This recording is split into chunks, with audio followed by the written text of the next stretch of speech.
Donc effectivement, je travaille à EDF R&D. J'y anime l'équipe sur les matériaux pour l'efficacité énergétique, mais je co-anime scientifiquement également le laboratoire MATEB, qui est commun à l'INSA et à EDF. MATEB voulant dire matériaux pour l'efficacité énergétique du bâtiment. Voilà. Alors, je ne vais pas parler de nanoparticules, parce que ça ne sert à rien pour la superisolation.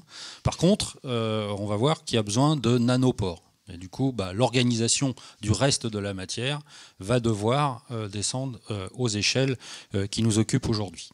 Alors, il y a 6 ans, j'étais dans cette assemblée et j'avais déjà parlé de superisolation thermique, plutôt sur l'enjeu bâtiment et ce qui existait à l'époque. Et à l'époque, on avait parlé pratiquement que de panneaux isolants sous vide. Et dans les perspectives, on avait indiqué des choses qui pouvaient peut-être apparaître dans la superisolation à pression atmosphérique. On va voir aujourd'hui qu'effectivement, en 6 ans, il s'est pas mal passé de choses et on a aujourd'hui de réelles pistes pour se fournir en tel type de matériaux. Alors, les résultats que je présentais proviennent principalement de 3 projets subventionnés par l'ADEME ou l'ANR, avec sur la droite les partenaires principaux de ces projets. Les 2 labos de mines ParisTech, 2 de l'INSA, l'industriel NR Sens, nous-mêmes, le CSTB et le laboratoire Charles Coulomb. Voilà pour les collègues à associer à cette présentation. Elle sera principalement en 2 parties. Une première d'information générale autour du problème de l'isolation thermique et de la multifonctionnalité nécessaire pour ces matériaux.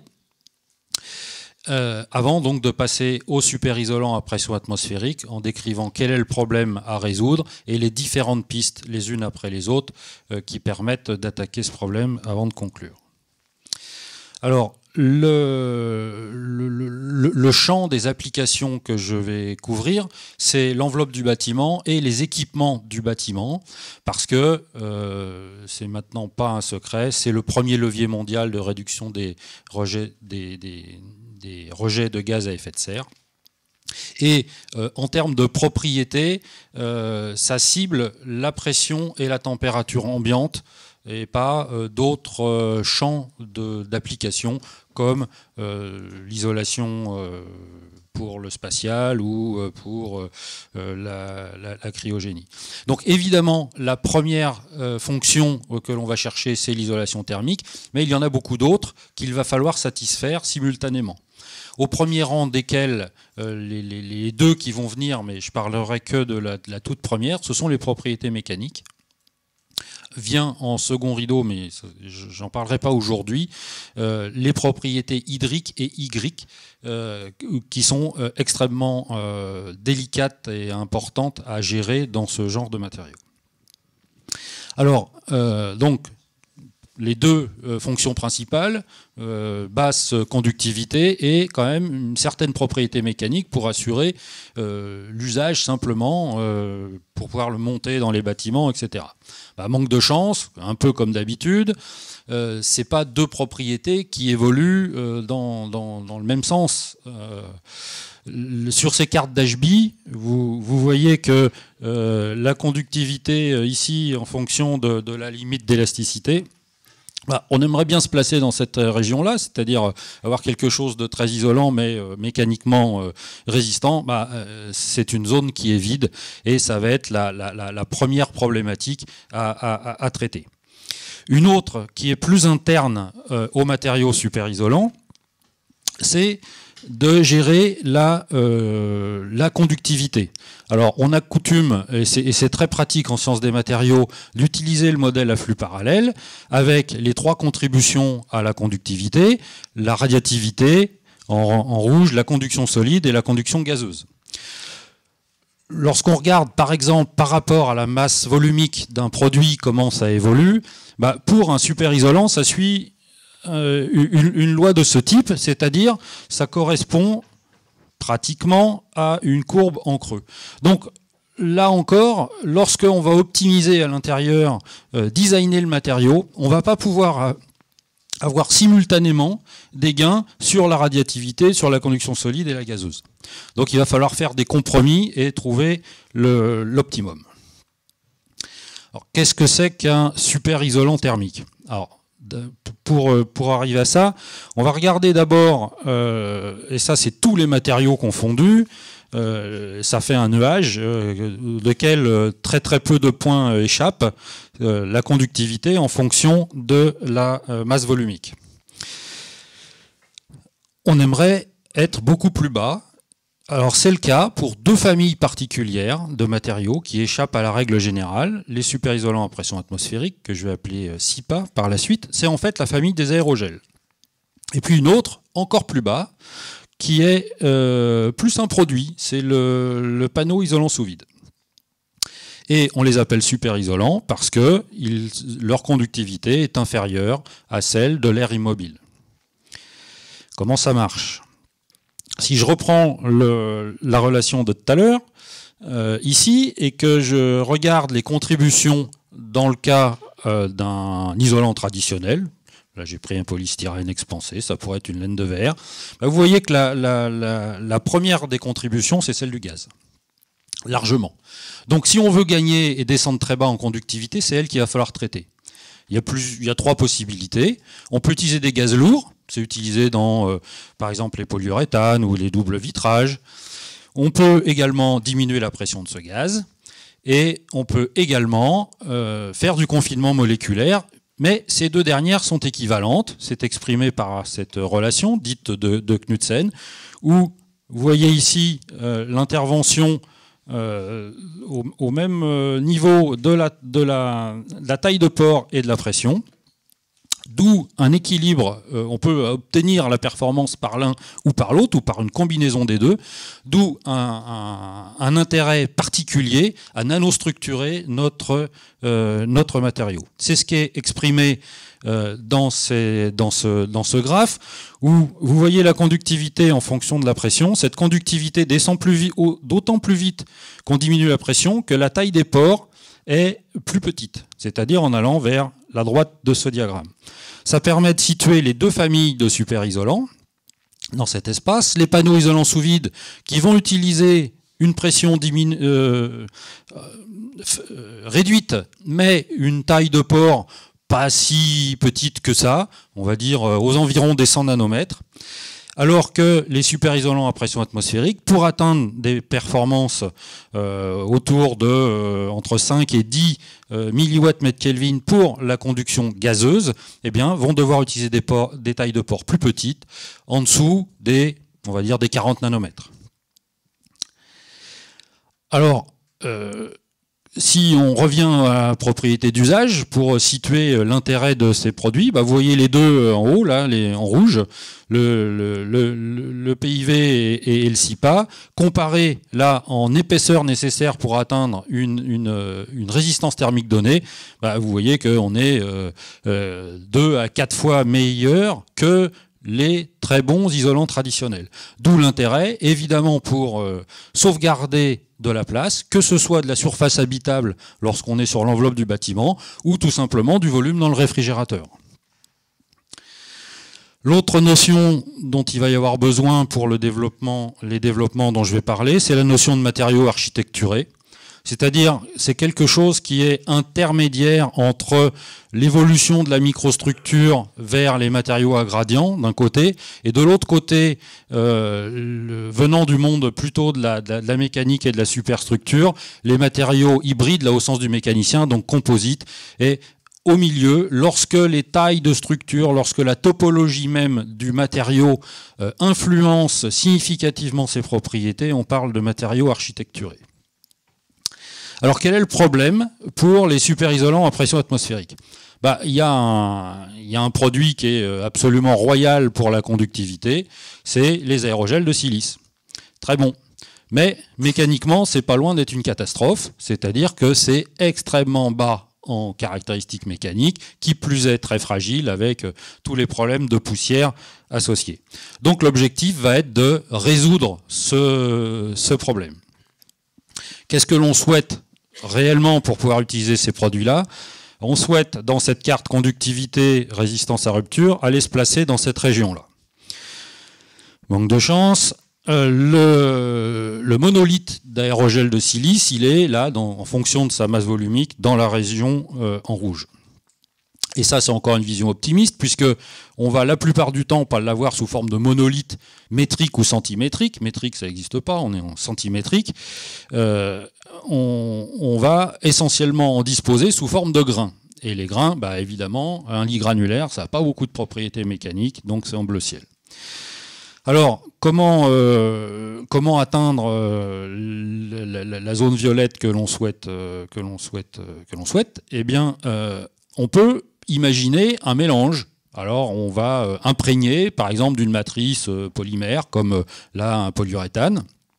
Et dans ce cas-là, on va se promener en fonction de la masse volumique qu'on va avoir sur la ligne verte. On voit qu'on n'atteint pas les objectifs que l'on a.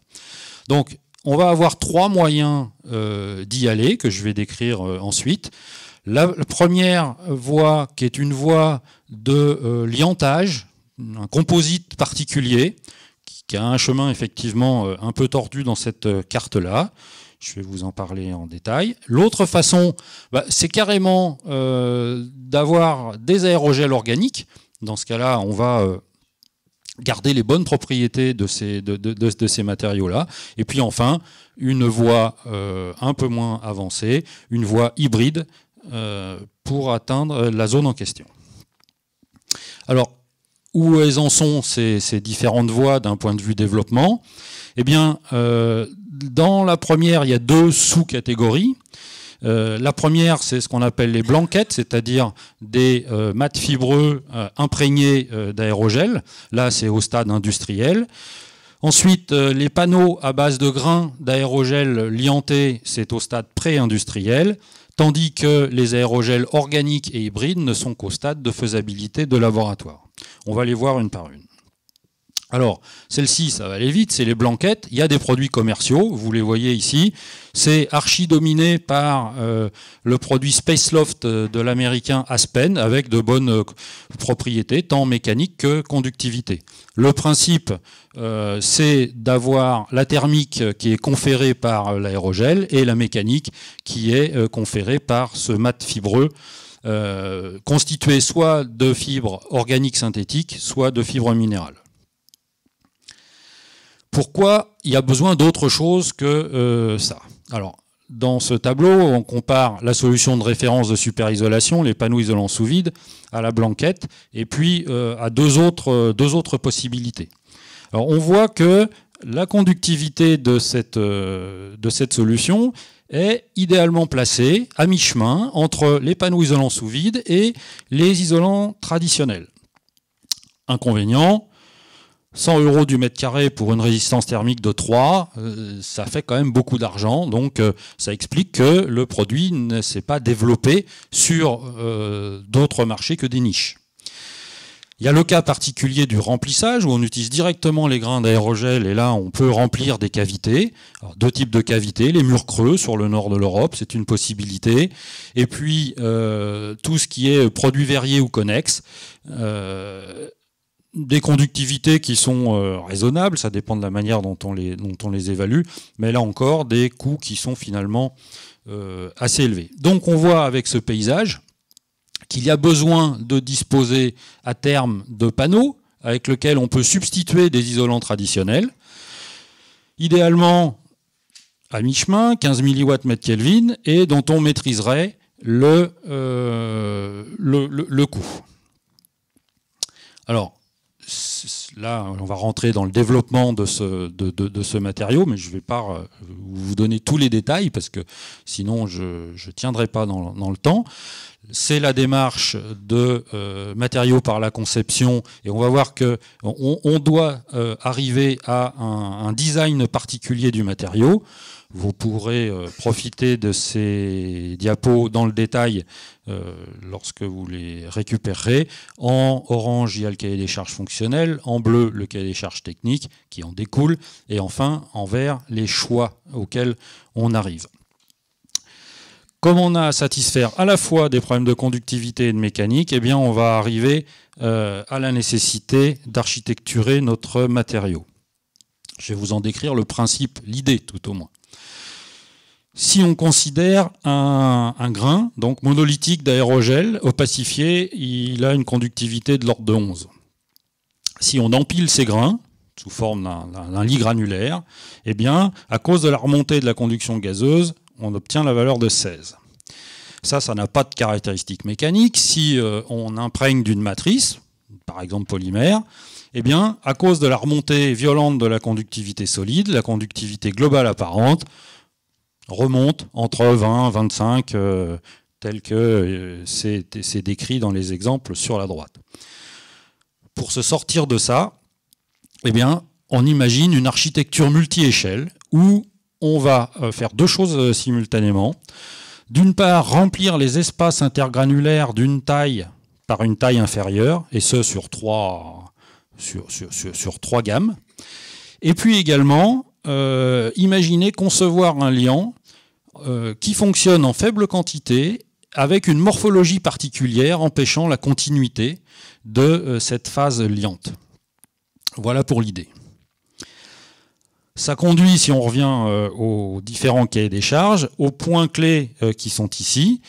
Pour le matériau de base, il faut contrôler absolument la porosité.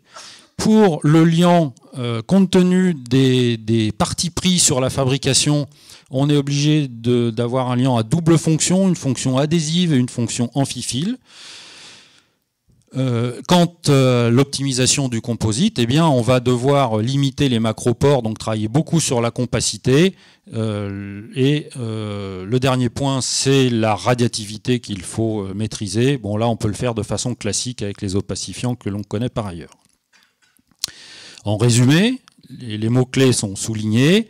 On va partir de grains de différentes tailles de xérogel de silice opacifié hydrophobé et d'un liant double fonction, et au travers d'un procédé où l'étape de mélange est l'étape un peu critique d'un point de vue opératoire, obtenir ce concept, ce matériau architecturé, dont vous voyez une coupe tomographique dessous. En gris clair, les grains d'aérogel, en blanc, le liant, et en gris foncé, les macropores résiduels. Donc il y a une difficulté qui est liée au comportement du matériau de base. C'est extrêmement fragile. Vous voyez la morphologie des grains. C'est très léger, c'est hydrophobe, donc difficile à mélanger, et puis extrêmement poreux. Retenez les valeurs qui sont cerclées là, plus de 90% de porosité et des tailles de pores inférieures à 20 nanomètres. Ici dans l'exemple, c'est 6. Le procédé, lui, peut avoir des protocoles un petit peu complexes, mais principalement, c'est l'étape de formulation qui est importante, où on va gérer la compacité et le type de liant et sa morphologie. Le reste est assez classique. Le développement de tels matériaux composites nécessite, pour établir les relations microstructure-propriété, le développement de techniques de caractérisation particulières. C'est le cas pour les empilements. Si ça veut démarrer, non. Ouais, ça marchait bien pourtant. Tant pis, vous n'allez pas avoir les vidéos. Également la gestion le contrôle de l'homogénéité de l'opacification. Et ici, celui-là peut-être, il était plus tolérant. Le contrôle et la gestion de la quantité de liant et de sa morphologie, là il s'agit d'une reconstruction tomographique d'images acquises à l'ESRF à la plus haute résolution. Donc c'est pour vous donner quand même une idée de la finesse de cette phase à l'intérieur. Et le résultat, il est à la hauteur des attentes, puisque on a bien la conductivité aux environs de 15 mW/Kelvin, des bonnes propriétés de mécanique. Par contre, le coût, comme on est encore à l'échelle du labo, évidemment, on n'a pas le gain industriel. Ça a conduit à un brevet et s'il y a des intéressés dans la salle, il y a des licences à prendre. Donc, vous pouvez prendre contact. Sur les aérogels organiques maintenant, donc la voie suivante, ça c'est un thème qui est beaucoup travaillé aujourd'hui et la difficulté c'est d'avoir un compromis entre la masse volumique et la taille de pore, avec tout un tas de questions qui sont attachées à ces systèmes, dont celle du comportement hydrique, qui impacte très fortement à la fois l'élaboration et puis la durabilité. Alors il y a des avancées récentes dans le domaine. Il y a des aérogels de polyimide et de polyuréthane qui sont indiqués ici, qui satisfont aux critères simultanés de conductivité et résistance mécanique. Il y en a d'autres également, faits par des collègues proches de Mines ParisTech, des acétates de cellulose, ainsi que des aéropectines qui, l'un comme l'autre, présentent un couple conductivité mécanique tout à fait intéressant. Pour le deuxième, se pose la question de la tenue à l'humidité, en particulier dans le temps. Donc ça, c'est un point qui reste à investiguer, mais pour lequel on est relativement optimiste, puisque ils ont réussi à transposer de façon assez convaincante l'hydrophobisation de certains matériaux sur ces aéropolysaccharides. Donc ça, c'est une piste très intéressante qui amène à se poser la question, est-ce que ces bioaérogels ne serait pas la prochaine génération de SIPA, et on essaye à échelle française de rassembler des équipes sur le sujet pour le traiter. Sur les aérogels hybrides, là il y a beaucoup d'annonces, il y a beaucoup de choses assez jolies, comme celles qui sont présentées là, mais c'est finalement au-delà du côté impressionnant de faire un nœud avec une bande d'aérogel, on n'atteint pas les conductivités que l'on souhaite pour l'instant encore dans cette piste-là. Par contre, là encore, à percer à Sophia Antipolis, il y a, j'ai pas mis les valeurs, mais des premières valeurs sur cet hybride silice polyuréthane, des valeurs de conductivité intéressantes qui sont obtenues. C'est une voie qui va être poursuivie. Conclusion. Le besoin et le challenge principal, c'est cet équilibre thermique mécanique. Les développements, il y en a pas mal de nouveaux. Vous avez peut-être vu les dates de ceux que j'ai cités. Ils sont tous basés sur une architecturation du matériau à différentes échelles. Les potentialités sont vraiment très intéressantes. Vous avez vu les valeurs de conductivité. C'est vraiment très bon. Enfin, il y a une communauté française sur cette super isolation à pression atmosphérique qui est un peu trop petite à notre goût, mais de très très bon niveau. Donc on vous encourage, pour ceux que ça intéresse, à la rejoindre. Pour ça, une rapide carte de compétences. Pour les aérogels de silice organique ou hybride, c'est Mines ParisTech et ces deux labos Percé et SMF qui sont les référents. Pour les matériaux à base d'aérogels, donc rendus à l'échelle composite, c'est le labo MATB. Et puis sur les aspects durabilité, qui sont un des points clés pour le marché du bâtiment, c'est EDF R&D. Ça tombe bien, tous ces gens-là travaillent ensemble depuis longtemps, se connaissent bien, ça forme un bon groupe, et ce groupe est également le noyau dur de l'association qui s'appelle Groupe d'échange sur la superisolation, qui a pour mission de contribuer à l'émergence sur le marché français de ces solutions de superisolation. Ça rassemble des acteurs académiques, des industriels, tant des matériaux que aval au niveau des applications, et puis différents autres acteurs comme les centres techniques, la normalisation, etc. Vous pouvez prendre contact avec moi là-dessus. Je vous remercie pour votre attention et je veux bien répondre à vos questions.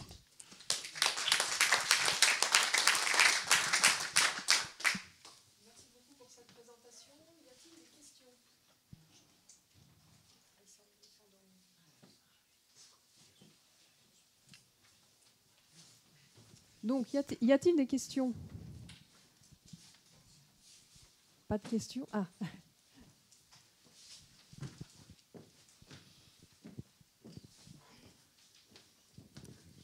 Juste bonjour, Evelyne Hervé, Centre des matériaux. Juste une petite question. Les modèles autocohérents généralisés que j'aime beaucoup, on les a déjà utilisés dans le cas d'autres matériaux pour optimiser la conduction électrique, thermique, des problèmes de mécanique. Alors ça nécessite évidemment des particules avec une matrice autour. Et ce sont des modèles qui sont très simples, mais qui donnent quand même un ordre d'idée quand on veut faire des choses tout à fait nouvelles comme ça. Est-ce que ça a déjà été utilisé dans ce genre de choses? On s'arrête vite, mais ça donne un ordre de grandeur pour optimiser plusieurs types de comportements.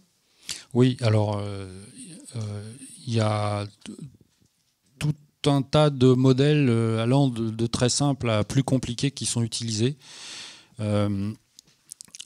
Pour développer les composites, effectivement, ça marche plutôt bien du moment qu'on est capable de les alimenter avec les données pertinentes, lesquelles sont expérimentalement des fois pas très faciles à obtenir et qui, par la modélisation, ne le sont pas non plus tout à fait...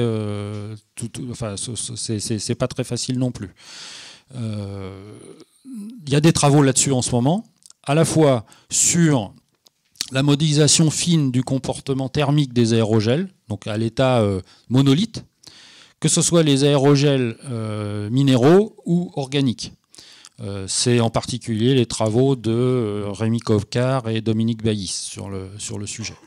Et puis il y a d'autres travaux aujourd'hui sur l'échelle composite. Vous avez vu que la description de la structure composite est délicate et pour l'instant, elle butait sur les techniques expérimentales pour décrire cette structure, de façon à ensuite utiliser cette structure dans les modélisations thermiques. Ça, c'est des travaux qui sont en cours. Ça a très bien avancé sur les méthodes et il y a actuellement un postdoc qui est sur la modélisation thermique des composites et qui utilise les différents modèles à sa disposition. De simple à un peu plus sophistiqué.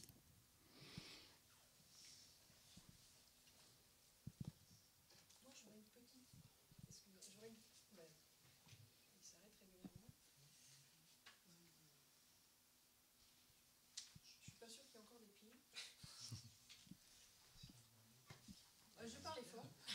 J'aurais plutôt dans un micro.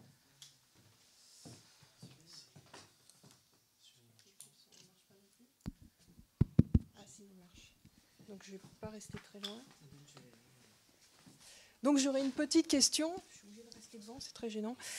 Sur la mise en œuvre de votre matériau multi-échelle, savoir est-ce que vous êtes obligé de l'ensacher ou il se maintient par lui-même pour, il se maintient par lui-même. Il y avait une photo d'un panneau. Je ne sais pas si je vais la retrouver facilement, mais il se maintient par lui-même. Voilà, là sur cette vue-là. On ne voit pas trop la taille, alors, donc j'ai pas trop d'idée de... Qu'est-ce qui se passe ? La taille là, sur la vue, c'est 40 cm par 40 cm par 4 cm d'épaisseur. hein. Donc ça se tient parfaitement bien. Les caractéristiques mécaniques obtenues là, qui sont citées dans une des diapos sont supérieures en fait aux besoins actuellement. Hein, c'est-à-dire que pour substituer sur un panneau de laine minérale ou un panneau de polystyrène expansé, globalement 50 kPa c'est suffisant, hein, en traction, et là on est plutôt à 150.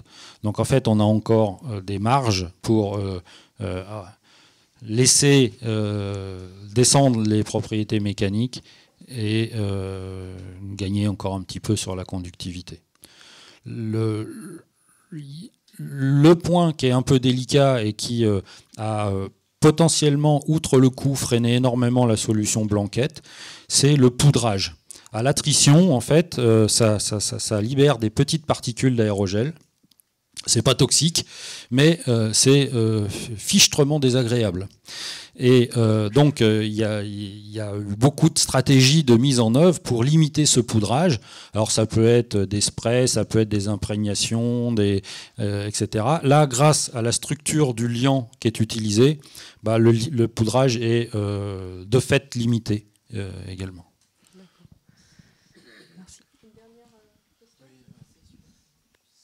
Juste une question de novice. En fait, vous avez parlé donc de conductivité et j'ai eu l'impression qu'il fallait rabaisser les conductivités. En fait, au fur et à mesure de la présentation, je voyais des conductivités qui montaient. Alors, j'ai peut-être pas saisi à un moment l'échelle ou l'unité qui était utilisée, mais parce qu'il y a un tableau où on voyait effectivement qu'on était pour les conventionnels à 7, hein, et là on montait à 15. Avec non, les conventionnels, non. D'accord. Le 7, c'est la conductivité milieu de vie des panneaux isolants sous vide. Donc c'est le meilleur isolant à température ambiante qui puisse exister. Hein, c'est-à-dire qu'un produit neuf, selon sa technologie en panneau isolant sous vide, il va être situé entre 2 et 5. C'est des matériaux qui vieillissent par la perte partielle de vide ou l'entrée d'humidité qui va venir interagir, en particulier s'absorber sur les structures nano qu'il y a à l'intérieur. Et ça conduit à une augmentation de conductivité. Et 7 mW, c'est la valeur dite de calcul de milieu de vie.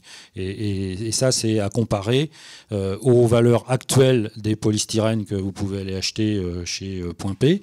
Vous allez en trouver à 30 mW et puis d'autres à 38. Voilà. D'accord. Et donc sur la dernière slide, le 45, c'est parce que c'était un matériau... Le 45, c'est pour souligner que dans le cas des hybrides, la cible n'est pas atteinte. D'accord. Okay. Voilà, c'est pour pointer D'accord, merci. ce point-là. Ouais. Une toute dernière, et avec un micro peut-être qui marche.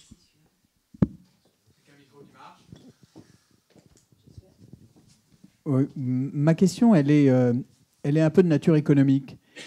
Quelle est la force qui pousse réellement ce type de développement?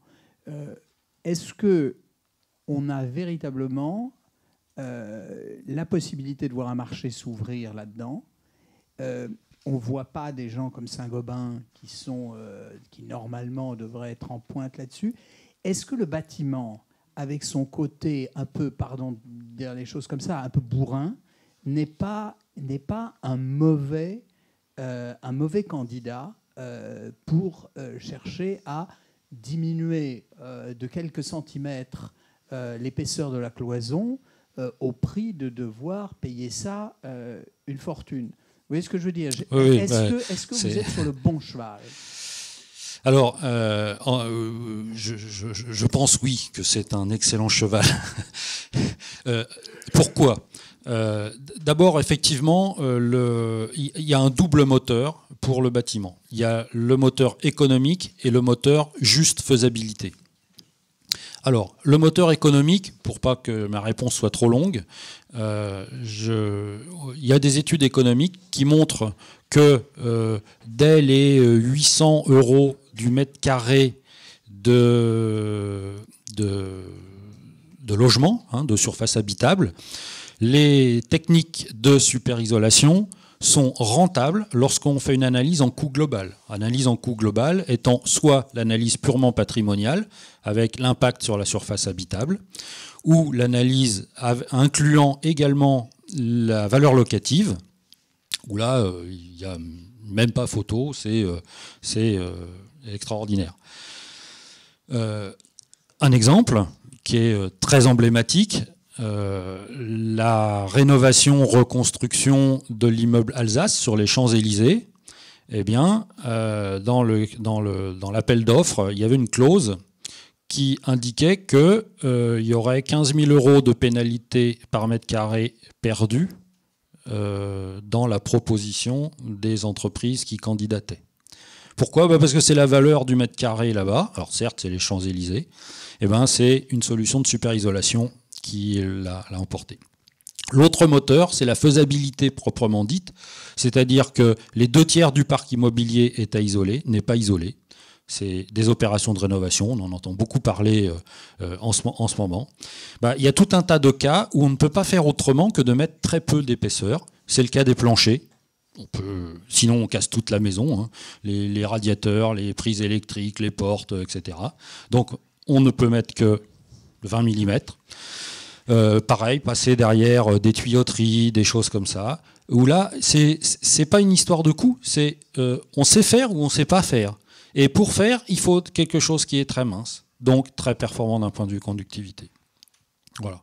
Sinon, quand même, l'essentiel du marché, par exemple des panneaux isolants sous vide, qui est la solution la plus mature par rapport aux aérogels, l'essentiel des panneaux isolants sous vide finissent dans les réfrigérateurs et les congélateurs au niveau mondial.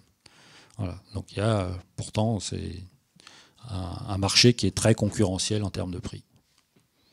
Merci. Merci beaucoup. On va terminer là.